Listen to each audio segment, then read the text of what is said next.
welcome to Conversations with Dr. Stephen Greer, brought to you by the worldpuja Network. My name is Dr. Stephen Greer, and I'm the director and founder of the Orion Project and the Disclosure Project. And I am joined by Dr. Ted Loder, who is our senior scientist on the projects, and we will be discussing today the suppression of new energy and why we're still using oil and coal in the world 100 years after the solutions to replace them were discovered. And that will be our focus today on the worldpuja Network, and also what the solutions are and what we can do about it. So I'd like to thank you, Ted, for joining us. Oh, you're welcome, Steve. It's a pleasure to be with you again. Great. So I think in a way of introduction, what many people don't understand is that we have not needed oil and gas and coal for over 100 years. In fact, if you go to the orionproject.org, you'll see that there's a picture up there with Nikola Tesla and a guy named Stubblefield who had invented what they called an earth battery back in 1902 and actually demonstrated it to Congress. And Dr. Loder and I actually saw a modern version of this made by a rather unschooled inventor on an island in the Caribbean back about 5 or 6 years ago.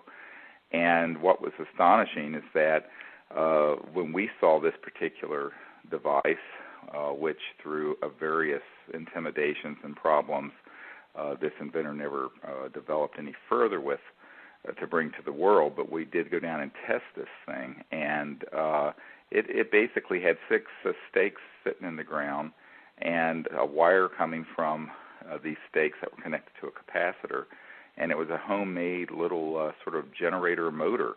And after he would manually turn it and get it running, it just took off, and you could plug into a power strip of fans and lights and a stereo and whatever you wanted to, and it was putting out several hundred watts of free power just from this resonant effect with these earth battery, this sort of field that was being created. And this sounds like magic. It isn't. It was done, I know, initially around the turn of the last century, around 1900, by Stubblefield and Nikola Tesla, and it actually got demonstrated to Congress.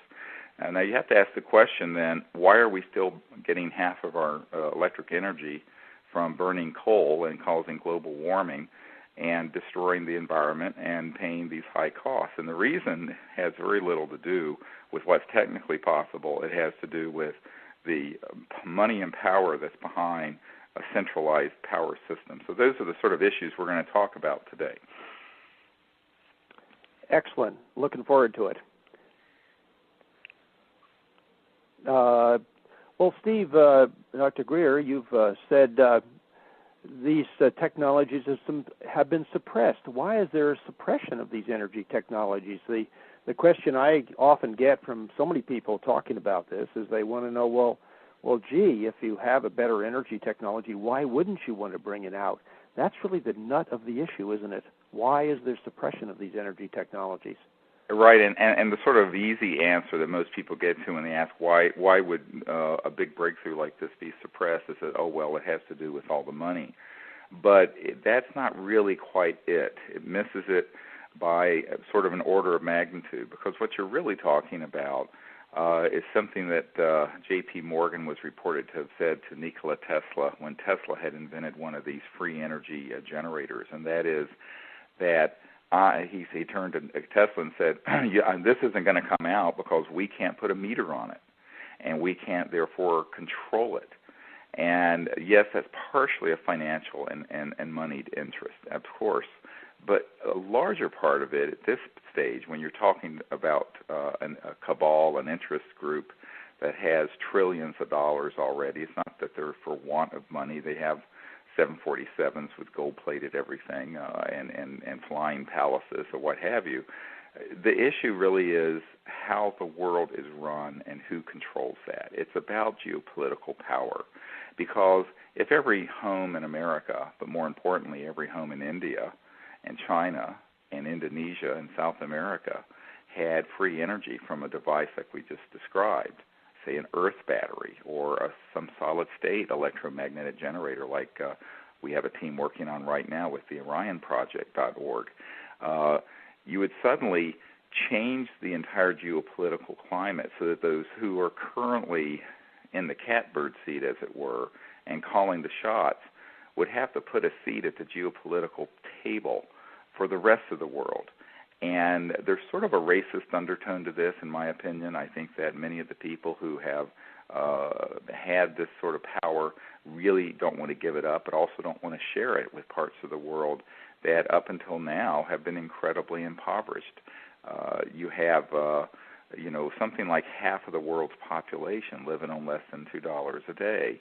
And if you had free energy through a simple device that wasn't very expensive to create, suddenly you would have all these impoverished areas of the world becoming very abundant and very prosperous with clean, non-polluting energy technology for not only their homes and vehicles, but also for manufacturing, for clean water, for organic agriculture. All of this would be possible, and the world would be transformed. But the centralized power grip, the chokehold of this group of 200 or 300 corporations and individuals and families that really are calling the shots, that would fall like sand through their fingers. And so I think in analyzing this and having personally met with members of royal families, very, very wealthy people who are part of this clique, if you want to call it that, or cabal, my opinion of it is that it's really more about they're afraid of losing control. They're afraid of losing the centralized control and power that they have, because bringing out these kinds of technologies really means the end of the geopolitical order we have today, where basically the Great White Father runs roughshod over the whole planet, you would have a world economy go from probably something around $30 trillion a year up to $100 trillion or $200 trillion, and it would really be the tide that would lift all ships. But at the same time, you would have this dispersal of this centralized clique of power, and that is what they've been fighting for at least 40 or 50 years, if not 100 years. Wow, this means that it sounds to me from what you're saying, it's very counterintuitive, isn't it? And it's really not about money, which is what people always initially think it is about. Well, money's really a human need, Ted. Is power. Like, are we going to have enough money to put our kids through college, or are we going to have enough money to pay the mortgage or pay the gas bill or whatever, now that gas is $4 a gallon or $9 a gallon in the United Kingdom? I think that's how most people think of money. But I think if you're already sitting on trillions of dollars in assets, really what you're looking at is the trip that these guys get on about control and power. And that's really what it's about. And that's why we have had, for example, one of our Disclosure Project.org witnesses, he was an Air Force colonel, Charles Brown. He had invented a electrostatic system that you could put on your car that would increase the fuel economy 20 to 40% by putting this electrostatic humidified air into the combustion chamber. And it also greatly reduced pollution. Now, he developed this in the late 70s and early 80s. But then when he went to Washington and had it tested at the Department of Transportation. He had the EPA test it. I have all these reports. And what's interesting is that he started getting threats. He had his prototype stolen and sabotaged. He had a car that was running on this stolen. And he had bomb threats called into his hotel room the night before he was going to have meetings with a lot of automotive dealers to try to get this technology put on all the new big gas-guzzling cars in the early 80s so that they would be competitive with the Japanese cars that were coming out at the time. And this man is rock solid. He's not a conspiracy kook at all. And this was something that wasn't going to replace the internal combustion engine or make it run completely on water the way Stan Meyer's system worked, which you can see at the OrionProject.org. This was simply going to reduce the amount of gasoline used and greatly clean up the emissions coming out of the tailpipe. Well, what I call Murder Incorporated came after him like crazy. So what he told me was that he went through his whole life savings to do this and found out that his sort of naive thinking early on was that, gee, I've been really stumbled across something here, and the world's going to beat a path to my door. But unfortunately, before the world could find out about it, this Murder Incorporated beat a path to his door. And this is not an urban legend. This has happened thousands and thousands of times all over the world because of this special interest group that really doesn't want these clean energy and free energy technologies to come out. So what you're saying is, in the case of Charles Brown, they actually use physical threats to at least his lab and his equipment and the financial threats. And so it seems to me any inventor who is faced with that and is probably barely either living on retirement money or a small salary is going to fold. Well, that's what happened with him. And interestingly, it wasn't just that. I mean, this bomb threat that was called in was to his particular hotel room through the front desk of the hotel. Oh. And so this was very frightening, of course, for a man thinking he was doing something good for the world and even something patriotic for our country by getting us off of reducing our need of foreign oil. Because this was in the late 70s, early 80s, after the first oil shock of the 70s with the oil embargo, and he's a very patriotic World War II generation hero, and he really thought he was doing something wonderful, and he was. But what we have found is that, and this is exactly why the Orion Project.org is organizing inventors like this to be put under our security umbrella, and also to pull in people who are the good folks, I call them, who are in government and are in industry, who would like to see these solutions join us in a team to create a powerhouse, as it were, around these inventors so that these technologies, as they become more developed, will be protected so that we can protect these kinds of heroes like Charles Brown and Colonel Brown and also many other people like Stan Meyer, and protect them from this kind of unwarranted abuse of power and threat. And that's just one way that it's happened. You know, we have a man on our team that we've dealt with. Many people have heard of Dr. Tom Balone, and he worked at the patent office and saw these types of inventions being sequestered through the abuse of the patent law, Section 180 and 181 of Title 35. You can go look it up. That allows for a national security order to be given to seize any technology viewed to be of significance to the national security. But we have had people that we know, and Ted, you've met with someone up there near where you live in New Hampshire. Absolutely. Who recently had someone visit him saying, well, this is going to affect the economic security because this man was working on a technology that would get hydrogen and oxygen liberated very efficiently from water so that we could use water as a fuel source, even seawater or wastewater. And these people often will get a visit by some shadowy entity. But we know of cases where people have actually had their inventions seized and suppressed.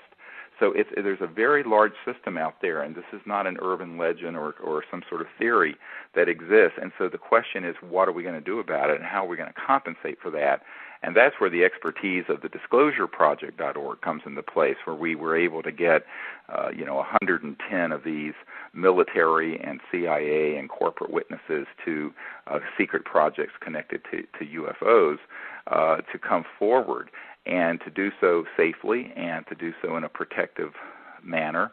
And, as of this date, we're talking now 7 years later, none of these men and women have ever been threatened. No one even got a phone call telling them to be quiet because we knew how to put together the security apparatus and the protective umbrella around them. And we're doing the same thing now for these new energy researchers. And we think that's what's essential, is that you have to have this part of it factored into your strategy. You have to have the security and involve the public. You have to involve millions of people like those who are listening to the worldpuja network to learn about this and to say, we are not going to allow another Colonel Brown's technology to wither on the vine and die because a bunch of petro-Nazis want to stop the world from having it.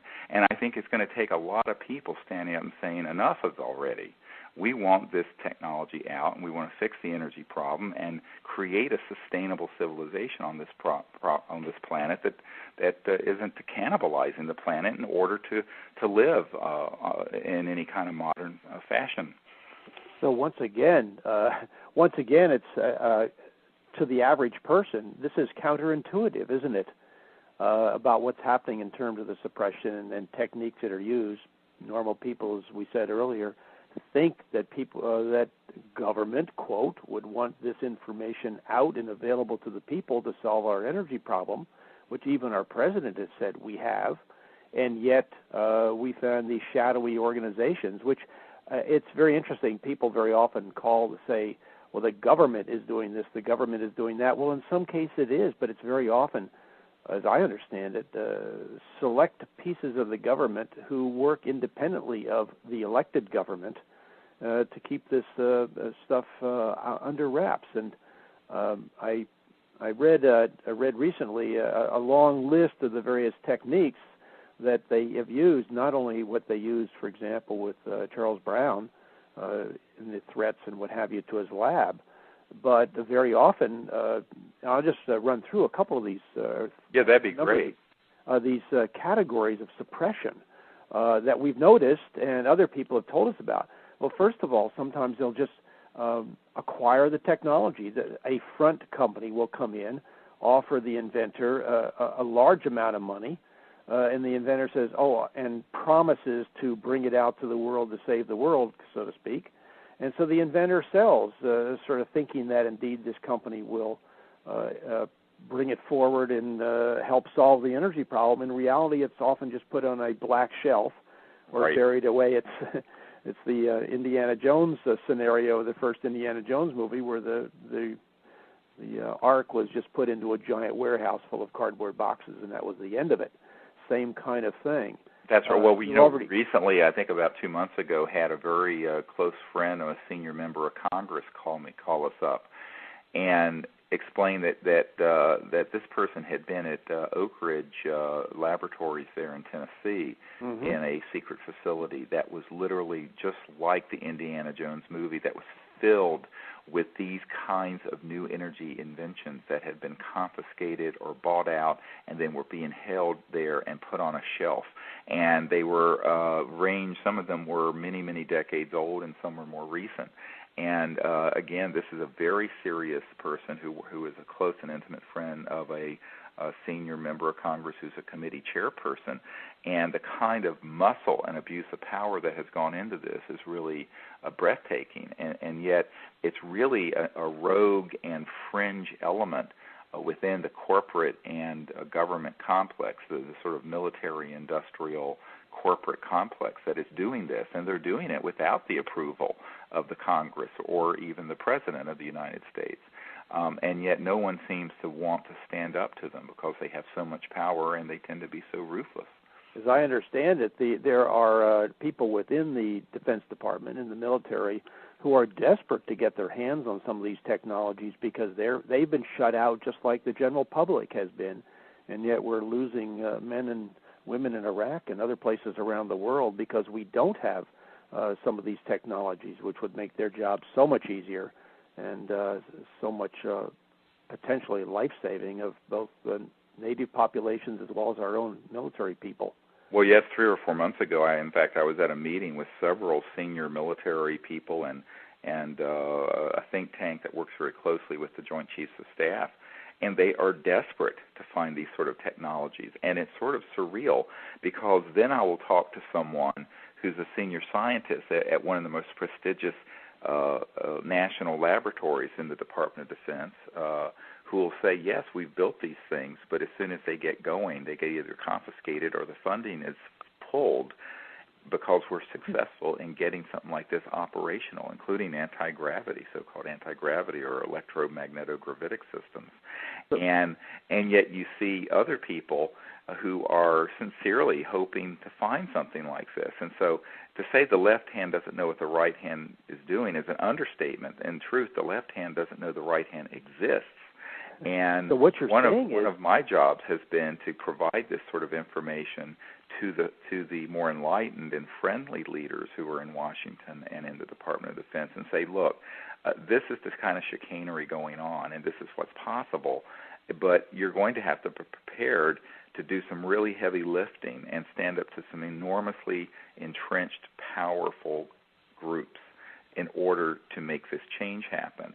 And I'm reminded at Christmas, this past Christmas of 2007, I was invited to the University Club there near the White House in Washington for a tete-a-tete with a very big mover shaker who works very closely with the Bush administration and the nuclear industry. And, he said, the problem is the technologies you're talking about are too good. In fact, he says that is their problem. They would be the solution, and not just tinkering around squeezing 10% more efficiency out of gas or a little more efficiency out of coal, or making which is what we're doing now, a little bit cleaner. It would be a revolution in energy, but it would also be a revolution in terms of the geopolitical control that's currently exerted. And that's one of the real fascinating dynamics that I've seen here. A lot of people say, hey, where's the beef? If this stuff was real, why don't we have it sitting running our homes? And it's because the interests that want to keep these things out of the public eye are so powerful that they will do anything, and I mean literally anything, including buying them out and putting them on a black shelf like you just mentioned, threats, intimidation, the misuse of the patent law, national security provisions, et cetera, and so on. The small inventor or scientist at a university who comes across such a energy breakthrough in no way is prepared for the huge buzzsaw they're going to go through as they try to move it from inception to the marketplace so that you and I have these things running our homes and cars. And that's where the problem is. That's where the OrionProject.org is key, because if people will help us, and we have a fundraising goal of around $3 million that we desperately are trying to get the public to understand how important it is to support this effort, to fund these sort of researchers under one roof and through grants so that we have a coordinated effort.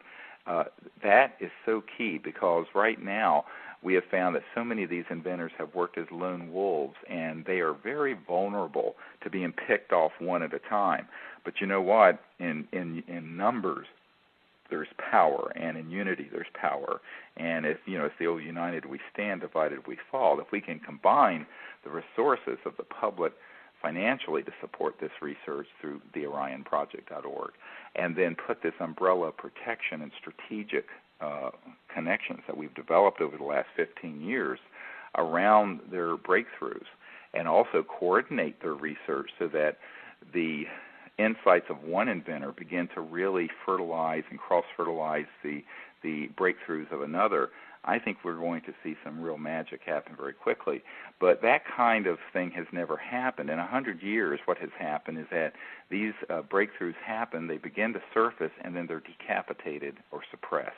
And we have to change that dynamic so that we begin to have the real possibility of these earth-saving technologies and humanity-saving technologies begin to come out in a protected and orderly way. And we certainly have identified what I call the white hats who are in the public service in the Congress and in the Pentagon and elsewhere who would like to see that happen. But the question is, we're going to have to be the leadership entity. This is such a huge issue that you find most people, when they find out how large of an issue it is, they end up backing off of it. This is why Bill and Hillary Clinton, when we were in the process of briefing them on the UFO issue and why it was being kept secret. Well, the why is the same reason we're talking today. It's these energy and propulsion systems that are behind the UFOs. Obviously, they're not traveling through interstellar space using Exxon Jet A fuel. That when they couldn't afford it. When they realized that this was going to be a huge interest group, a very ruthless group that they would have to take on in order to make that happen, they basically said, we don't want to have anything more to do with this. And in fact, Hillary Clinton stepped in at the Rockefeller Ranch when Lawrence Rockefeller was putting these briefing materials that we had assembled and the cases we had assembled out in front of the President and the First Lady, and stepped in and said, we're not going to talk about this any further, and shut down the discussion. So what you find is that many of our political leaders don't have the courage to lead and do this. And many of the people who are in Congress don't know about these issues, and when they find out, they're intimidated. So really what's been lacking is a coordinated leadership effort by we the people who come together and say, all right, enough of this. You guys, you clowns up in Washington are, sitting on your hands, and even when you learn about this, you're not willing to do anything about it because you don't have the courage to do it. And now we have to do it. And I think that's why the OrionProject.org is so important, because it's really opened it up to where the public can support these inventors and researchers, and we can change this really dysfunctional dynamic that's been going on now for 100 years, where people like Nikola Tesla and Stubblefield have these amazing breakthroughs, only to have a J.P. Morgan confiscate it or suppress it or buy it out or threaten them. This sort of dynamic is gone over and over thousands of times, and we can document it and prove it. In fact, this research paper you're referring to, I think is at the OrionProject.org. Yes, I believe it is, and where it goes through the suppression and all the techniques and the individuals who have been suppressed. Yeah, one of the techniques that they use that we haven't talked about, because it goes around to our leaders and believing this thing, is a combination of both the scientific establishment setting up a prejudice, and I was in academia for 30 plus years, right, in university level research, and many colleagues just would not believe that there were alternative technologies that could save our bacon, so to speak. And so they would speak as a professor at XYZ University, and they would be speaking to the politicians and to the public, saying this is impossible. So it was sort of cut off at the very beginning before people could even look into it, because an established, shall we say, academic was stating that these things indeed were impossible. Furthermore, the major media in the country will pull in these experts to again say these things are impossible. So even a politician or somebody who wants to investigate or bring some of this forward has this incredible high road to walk and mountain to climb in breaking through all the prejudice, rejection of these technologies before they can even speak to funding them or getting people to listen to them. Very difficult task, and one thing we've observed in the Orion Project, of course, for years, and this is one aspect of our strategies, as you know, to sort of get around that or sort of break through that bottleneck in terms of getting the information being accepted. Well, that's right, and I think a fairly recent example of this is a man I met with in Washington who's worked in government and in corporations all his entire adult life. He's an elderly gentleman, and he was working with a team that had developed Ken Shoulders pulsed charge cluster technology, yes. And the charge cluster technology, not to get into a lot of physics detail, but basically they had found that it had an over-unity effect, meaning that it was creating more energy than it was taking to use it, but that it was also able to neutralize radioactive materials. And they first did this with low-level radioactive waste, and they had gotten a grant from the Department of Energy when President Clinton was president, and Bill Richardson was the head of the Department of Energy. And they actually met with Bill Richardson, the cabinet-level secretary of the Department of Energy, who said, this is exactly what we're looking for, because if this can be developed, we don't need Yucca Mountain. We don't have to be storing all this radioactive waste in the ground where it could rupture into the water table or... Basically just neutralize it. We can just neutralize it. We can do this and run it through a process where it becomes inert and neutralized. And this is really possible. We can clean up this mess we've created on this planet in the last 50, 60 years through the nuclear waste that's been created. And they actually issued a multi-million-dollar grant through a university working with this team because this effect had been replicated in Japan by an academic and a university. Well, Dr. Parks at the University of Maryland, who is one of the front people for this secret cabal trying to keep all these scientific breakthroughs quiet, one of the academic circled all experts of his folks, and they barraged the Department of Energy with complaints saying that this is voodoo science, it's not possible, it's quackery. And they actually, after they even, this was a publicly published grant, they pulled it back and withdrew it. And that's the kind of effect. Now, what we have to do is create a public movement on the other side of this equation that says, wait a minute, here's the evidence. This deserves the support of the public and of research dollars and what have you. And so we're going to have to take a much more forward-looking, assertive position, because the other side of this equation has a very well-entrenched system in the corporate world, in the financial world, in these classified rogue military operations, but also within the scientific community that you're referring to, Ted. They have an extremely well-developed system to intimidate people just on the basis of bombast and attacks and ad hominem attacks to see that these sort of technologies are stopped. And so this is what we really, really have to address. I might add that in terms of the academics, many of the academics have no idea that these technologies exist, have existed, and have been suppressed. And so when they speak about, oh, this is impossible, it's not that they're trying to hide it. They just don't know. And they're just their foundation is in sort of basic textbook information. They don't know about this, shall we say, Tier 1 science. And whereas there are people like Parks who do know and are doing that. His job is to keep this stuff under wraps.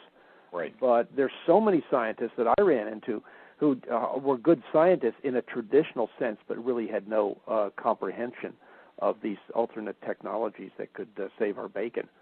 And so they would speak out as an expert, but they really were not. And that's part of the problem that we're faced with. Right. And we're really talking about criminal enterprises here. I'm going to step into this a little bit and say we're talking about the largest racketeering influence corrupt organization, or RICO, on the planet, that has engaged in murder, mayhem, intimidation, abuse of power, all kinds of illegal activities in a concerted effort to keep these solutions off the radar scope of society so that we all stay addicted to oil and gas and coal and a centralized energy, and therefore a centralized petrodollar-based energy system. And you know what? We're really paying the price now. The dollar is collapsing. The environment is really strained. We're headed towards really big problems with China and other countries as we begin to compete for this shrinking amount of resources in oil and natural gas and other commodities. And this is all unnecessary. There's enough on this planet, if we use it wisely, to be here for thousands or hundreds of thousands of years. But we're not going to be able to do it by burning out of our tailpipes oil and gas and coal. And the solution isn't going to be tinkering around the edges, increasing efficiency a little bit. It's going to be in bringing out these fundamental new sciences. And here's why. If we were to, all of us in the West, stop using oil and gas tomorrow, the effect of 2.5 billion people in India and China, that's 4 times the population of Europe and America, industrializing at 10 to 15% a year. The fact that they are putting online 1 new coal-fired power plant without any scrubbers a week in China, and a similar number in India. What this is going to do is the equivalent in the next decade of putting 3 billion Ford Explorers on the road all at once within the next decade. And so you cannot do that. So the basic paradigm of energy, the basic way that we're living on the planet is the problem. And tinkering around the edges and even saving 10, 20, 30, 40, even 50% isn't going to solve the problem. The thing that's going to solve the problem are these astonishing new technologies that get energy from the zero-point energy field or the quantum vacuum field that's all around us. It's estimated every cubic centimeter of space around us has enough energy to run the Earth for a day if we could tap into it. And what we're finding is that there are scientists over the last 100 years who have had that ability. There are some today who have some good understanding of it. But in order to put them together and make an actual product that you can use to run your home or car, that is a very big research and development effort, and that's why we are urgently asking everyone listening to this interview to go to the orionproject.org and support this research and make as big a contribution as you can, knowing what's at stake here. Well, it has the potential. This has massive implications, and I think most people are becoming aware of this because they've seen the sticker shock at the pump. A gentleman by the name of Robert Hirsch, who is a senior advisor for SAIC, interestingly enough, just sat down last week, just a couple days ago, with MSNBC to discuss the possibility of the upcoming oil crisis, possibility of an upcoming oil. And he was saying that he expected gas to reach $15 a gallon within a few years. Right. Well, you say, oh, my God, that's impossible. Well, people thought $4 a gallon was impossible. In England, right now, diesel is over the equivalent of $9 a gallon. And there was just a major truck strike or demonstration literally within today or yesterday. I'm not sure. I think it was today, actually, with the British driver saying, help, we need some help. Right, because we're going out of business. Now, he's talking about $15 a gallon gasoline within a few years. Yeah, they're already or more. $9 a gallon now there. Well, yes, and this Hirsch is talking about in the United States $15 a gallon within a couple years or a few years, quote. And my sense of thing is happening much more rapidly than anybody was predicted, and has to do with a lot of things, including agreed control, peak oil, and all the rest of it. And it's not that we don't have oil, it's that we have a declining amount of oil in a increasing market, and the curves are going in opposite directions. And as a result, the price goes up, and it's going up dramatically. And this will have, as you say, major impact. And I must admit, I have to laugh at the car companies who are saying that their next automobile will have 10% better gas mileage. Indeed, the price of gas is going up by factors of 2 to 3. Right. In the same time frame, they're coming out with maybe 10 or 15%. They're sort of off the trail. They're off the track totally. And so the energy-consuming public has got to have some options. And right now, what we're talking about here in terms of the Orion Project is looking at some options or alternatives to the present trends. That's right. And I think the other thing that one of the things to share that's a very good news is, I wonder if you can speak about this a little bit, Ted, is this a recent project that the Orion Project.org is involved with and supporting, and there's been a very interesting and anomalous energy breakthrough within the last week on that. I wonder if you could speak about that. We're talking. I believe you're talking about our pulse motor generator technology. Yes, we've been working. There are many scientists and engineers and inventors have worked on pulse motors, in which a tiny pulse of energy kicks a motor generator around, and if it's tied to a generator, and by some very clever use of back EMF, and I won't go into technical details, it is possible to have the system run itself. And people say, well, that's impossible. It's a perpetual motion machine, and the academics are scratching their chins and pontificating. In reality, the magnets are providing the power, and ultimately the magnets will wear down. So you aren't getting something for nothing. You are using some energy from the magnets, but so there's a way of getting energy with one of these, quote, self-running systems.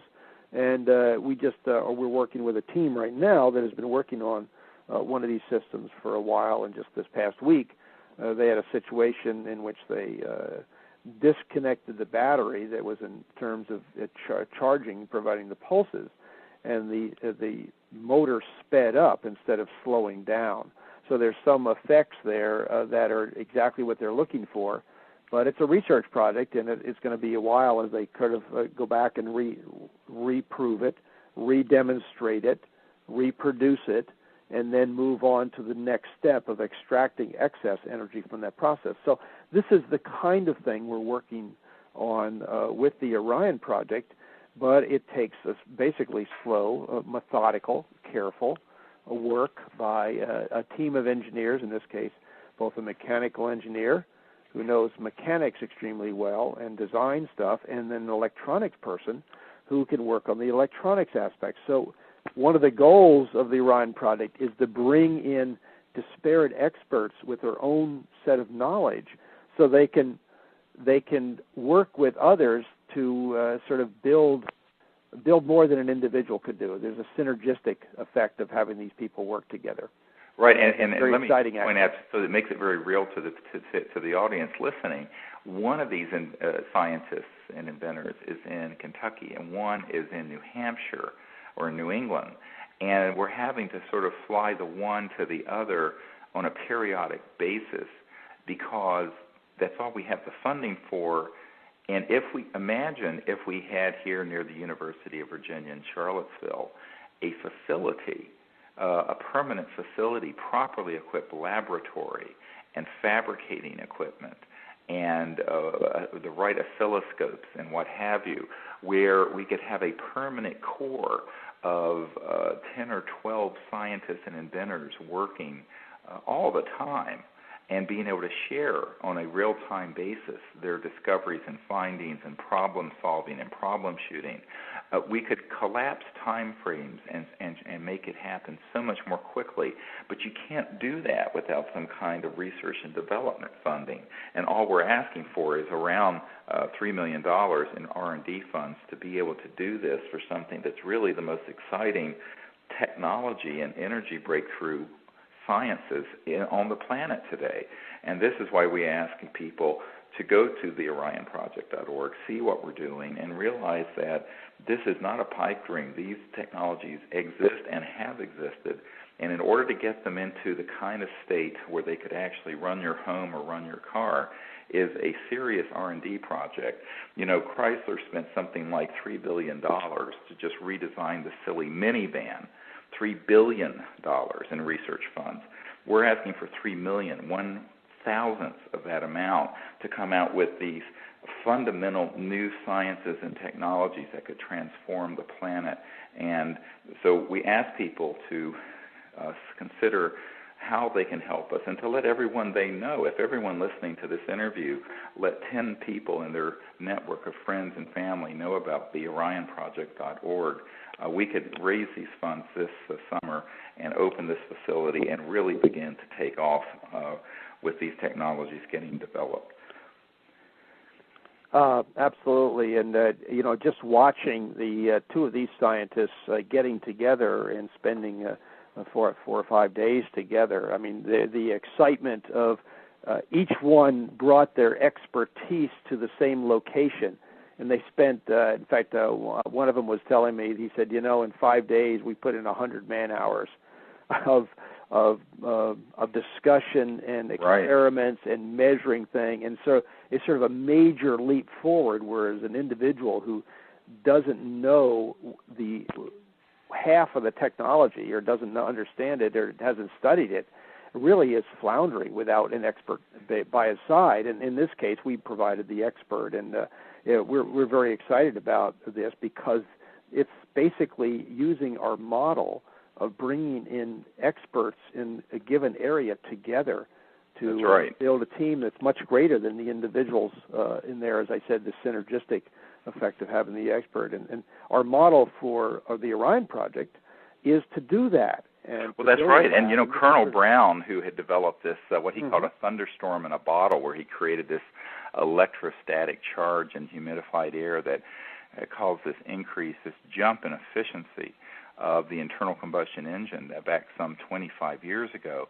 He said that he had been pulled aside by a scientist connected to the government and said, you have stumbled across the tip of a very large iceberg. And we have since come to realize that the iceberg that he was talking about is the fact that people like Stan Myers and others apparently had been able to use a similar effect to completely dissociate hydrogen and oxygen from water using very low amounts of energy. So you could turn your internal combustion gas-guzzling car or SUV into something that's sipping on water and using hydrogen and oxygen through the engine, or a generator that would run your house from the wastewater you create from your showers and sinks. This is completely within the realm of possibility. Imagine, as a way of transitioning out of oil and gas and coal, what this would have, because we've already got 1 billion cars on the road, and we already have generators that are running, and that generator technology is perfected.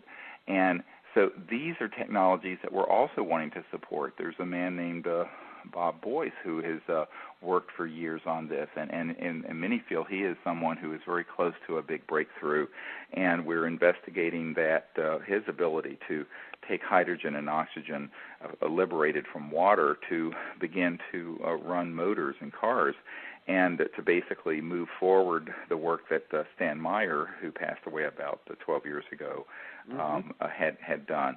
So these are all things that if we could pull these sort of brilliant and innovative thinkers and scientists and inventors under one roof and have the kind of cross-fertilization but also support, because so many of these people will hit a wall with a technical problem and they're working by themselves in a laboratory or even in their garage, and they can't take it any further. But if we had a consultancy team, which we've identified, and then a core team working full-time, and this is what this budget, if you go to the orionproject.org, you'll see what the budget is for. It's a very, very practical undertaking, and it's completely doable, and that's why it's so exciting.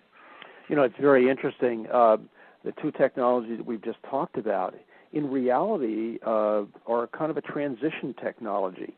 They use existing, well, particularly the water-to-fuel issue that we're talking about, the Brown's gas or the hydroxy gas, of breaking apart water in a very highly efficient way to augment or to run generators, motors, on internal combustion motors on this mixture. But these are sort of transition technologies ultimately, and we've talked to people who have had these technologies that we're ultimately looking for a technology that would be essentially a solid-state device. It would just sit there and through resonance processes essentially create electricity from the quantum vacuum state without any moving parts or adding water or anything else. But that's sort of a secondary thing. So we're working we're working in the Orion Project. We're looking at all of these levels of technologies. But one of the advantages or one of the issues that we see is that we want to be able to use existing infrastructure, in other words, generators and cars and what have you.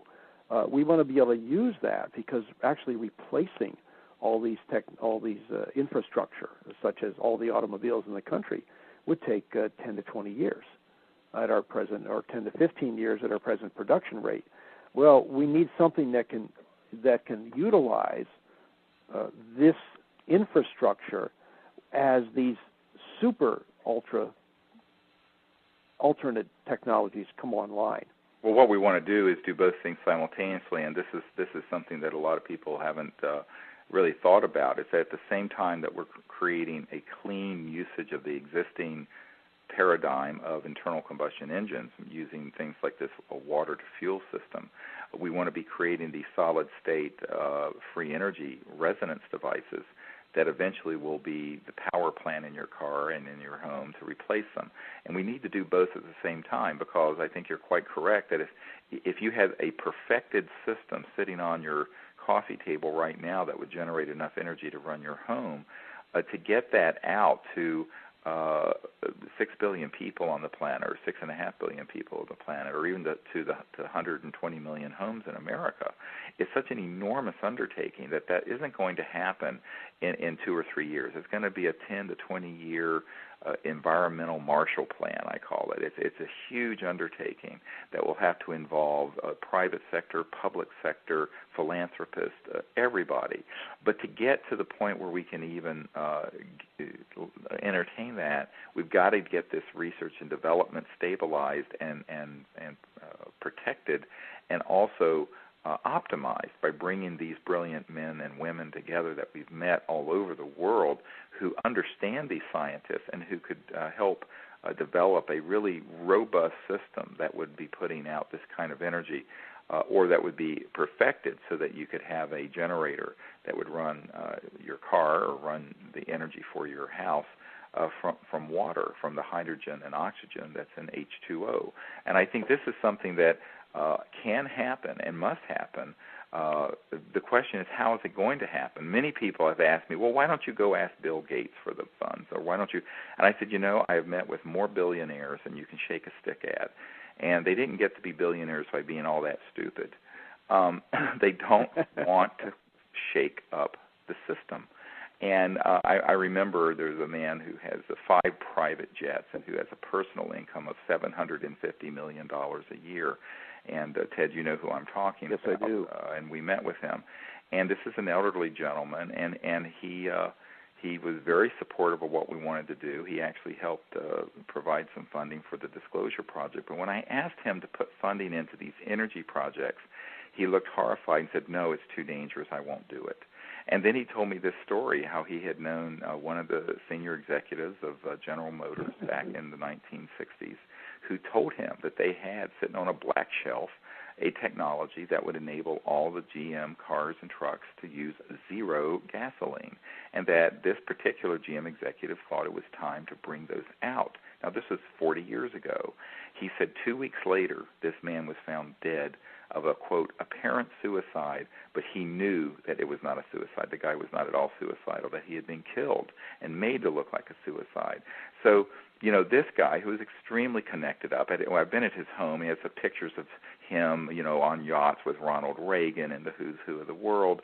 And he says, nope, I won't touch it. Too dangerous. And so here's a man who, he has a whole fleet of private jets. His jet fuel bill would fund this project. No problem. Without noticing. But without even missing it. But he's not going to do it. And so this is why we decided to form the the OrionProject.org, because the OrionProject.org is where anyone can go and give $10 or $50 or $1,000 or whatever, and by having thousands or perhaps even millions of people support this kind of research, it takes the weight and the attention off of one single financial supporter. And I think this is something people have to understand. Don't look around to your neighbor and expect them to solve this problem.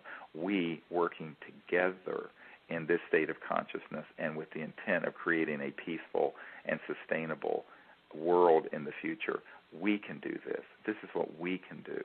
And it's sort of a passing of the buck to say, oh, well, aren't there a few high net worth people who will do this? My experience has been those folks want to protect what they got, and so they're not particularly great risk takers in this area. But those of us who are working in this, I'm happy to provide the leadership, as is Dr. Loder, but I think that the public have to understand that this change is going to have to come from the grassroots up.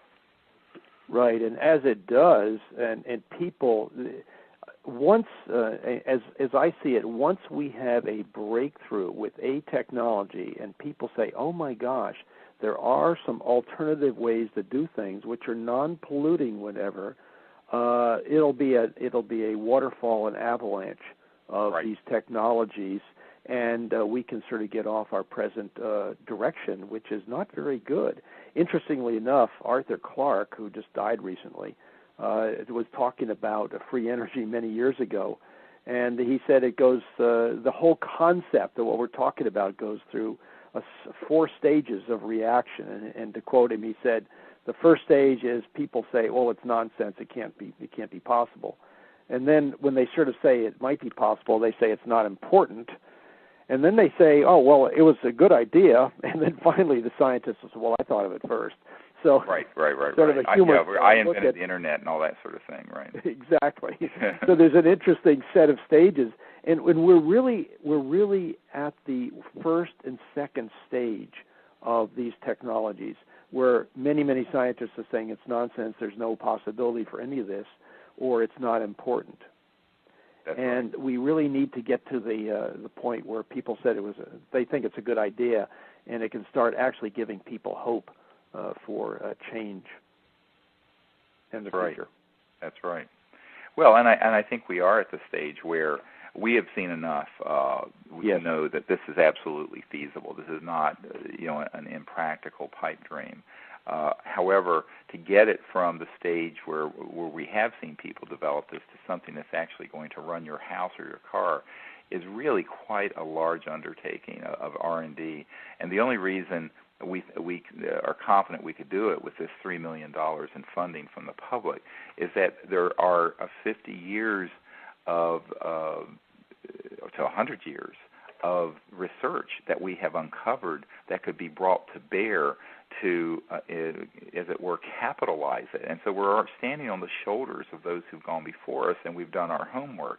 And that's why it's so important to understand that in order for this to happen, we really just need this sort of like priming of the pump at this stage, because it's not like we're starting from zero. We're starting from 100 years of research that have gone into this, and 15, 18 years of research on our part of finding who on the planet who are living today understand these scientists, have had some breakthroughs that could be optimized and could be developed. And I think that we're at the point now where that's exactly the description, is that we're at this point where we just need the pump primed a little, and then it's going to run. And that's why now the public has to get involved, because I'm very skeptical that corporations or government or high net worth people are going to support this. I have not seen any evidence that they will. I do think, however, the public can learn about this. And that's why if people go to the orionproject.org and ask at least 10 of their friends and family to go there and learn about what the potential is with what we're working on and make a modest contribution, that we will have the ability to do this fairly quickly. Well, we've already started the process. We know that the techniques and the process that we've set up to do this works. And we haven't. It hasn't finalized, but it does work in terms of our experience of bringing these people together. And so, as the contributions increase, and we can set up our own laboratory to do this, the increase will be dramatic. Right, and by keeping people informed through the media and through the worldpuja network and the blogosphere and the website. As we have breakthroughs happen, instead of it becoming something that withers on the vine that no one hears about, we'll get millions and millions of people to hear about these breakthroughs as they happen in real time, the day they occur. And this is one of the key points of our security program as well, is that you don't sit on this sort of information. You get it out to the people very quickly, because the people want this, and the people will fight to support it and to protect it. And we think that's very important in terms of overcoming the history of suppression of these sorts of life-saving and earth-saving technologies. Yes, and this suppression has had a major impact, as I said earlier, on the inventors themselves, in terms of basically discouraging them. And if they can see that the information is getting out and there is public support, I think the number of inventors who have worked in some of these technologies and who've just given up by being depressed and what have you are going to say, oh my gosh, and I think we're going to see just this floodgates open of these different technologies. Going to be incredibly I think exciting. It's all ready to roll very, very quickly now, and it's just a matter of getting the public educated and supported for this. So that's what this is the challenge of the OrionProject.org, and we hope everyone listening will think about how they can participate in overcoming the bad karma of the past of suppression and create a new paradigm of disclosure of the truth and of supporting these technologies and getting them out and having them protected and supported appropriately, so that these courageous inventors who have hung in there sometimes for decades working alone in this field will now know that they have thousands or millions of people surrounding them and supporting what they're doing. Well, I think we're about out of time, but I would like to thank you, Dr. Loder, for joining us today. You're welcome. A pleasure. And I'd like to thank all of those listening. You've been listening to Conversations with Dr. Stephen Greer, and it's brought to you by the worldpuja Network, and we very much appreciate the worldpuja Network giving us the time to discuss these issues with you. Hope all of you have a wonderful day. Bye-bye. Bye-bye.